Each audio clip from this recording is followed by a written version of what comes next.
ஆகமம் 6ஆம் அதிகாரம். அப்பொழுது கர்த்தர் மோசேயை நோக்கி, நான் பார்வோனுக்கு செய்வதை இப்பொழுது காண்பாய். பலத்த கையைக் கண்டு அவர்களை போகவிட்டு பலத்த கையைக் கண்டு அவர்களை தன் தேசத்திலிருந்து துரத்தி விடுவான் என்றார். மேலும் தேவன் மோசேயை நோக்கி, நான் யெகோவா சர்வ வல்லமையுள்ள தேவன் என்னும் நாமத்தினால் நான் ஆபிரகாமுக்கும் ஈசாக்குக்கும் யாக்கோபுக்கும் தரிசனமானேன். ஆனாலும் யெகோவா என்னும் என் நாமத்தினால் நான் அவர்களுக்கு அறியப்படவில்லை. அவர்கள் பரதேசிகளாய் தங்கின தேசமாகிய கானான் தேசத்தை அவர்களுக்கு கொடுப்பேன் என்று நான் அவர்களோடே என் உடன்படிக்கையையும் ஏற்படுத்தி இருக்கிறேன். எகிப்தியர் அடிமை கொள்ளுகிற இஸ்ரவேல் புத்திரரின் பெருமூச்சையும் நான் கேட்டு என் உடன்படிக்கையை நினைத்தேன்.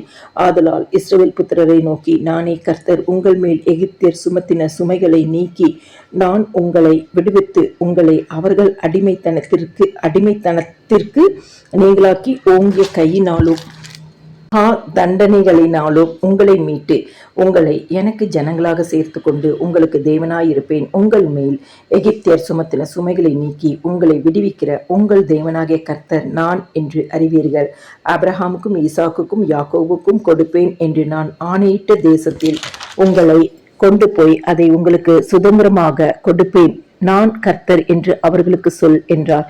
இந்த பிரகாரமாக மோசே இஸ்ரவேல் புத்திரருக்கு சொன்னான். அவர்களோ மனமடிவினாலும் கொடுமையான வேலையினாலும் மோசேக்கு செவி கொடாமற் போனார்கள். பின்பு கர்த்தர் மோசேயை நோக்கி, நீ எகிப்தின் ராஜாவாகிய பார்வோனிடத்தில் போய் அவன் தன் தேசத்தில் இருந்து இஸ்ரவேல் புத்திரரை போக விடும்படி அவனோடு பேசு என்றார்.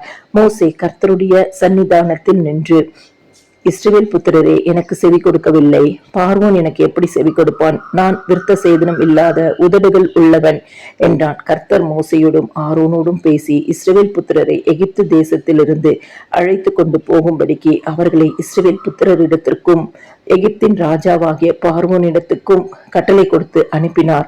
அவர்களுடைய பிதாக்கள் வீட்டாரின் தலைவர் யார் என்றால், இஸ்ரவேலுக்கு முதல் பிறந்தவனாகிய ரூபனுடைய குமாரர் ஆனோக்கு, பல்லு, எஸ்ரோன், கர்மி இவர்கள் ரூபனுடைய வம்சங்களின் தலைவர். சிமியோன் குமாரர் எமுவேல், யாமின், ஓஹாத், யாகின், சோகார் கானானிய ஸ்திரீயின் குமாரனாகிய சவுல். சிமியோனுடைய வம்சங்களின் தலைவர் இவர்களே.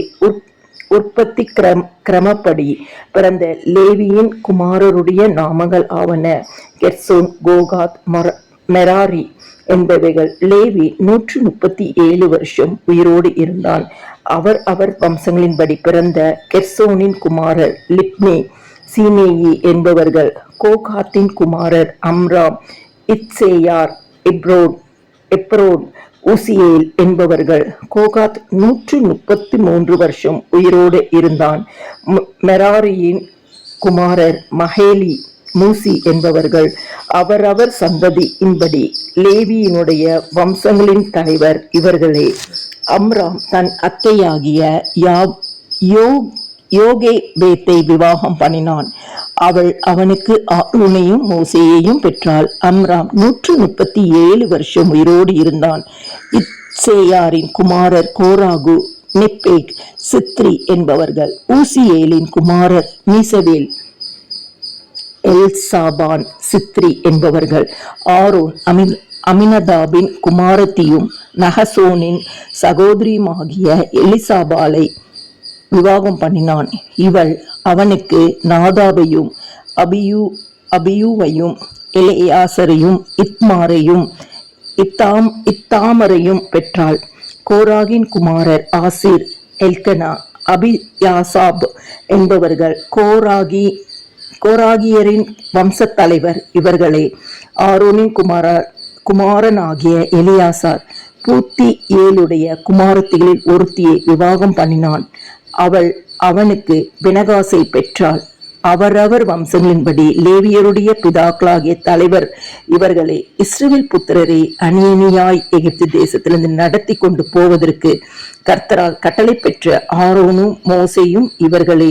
இஸ்ரவேல் புத்திரரை எகிப்திலிருந்து நடத்தி கொண்டு போவதற்கு எகிப்தின் ராஜாவாகிய பார்வோனோடே பேசின மோசேயும் ஆரோனும் இவர்களே.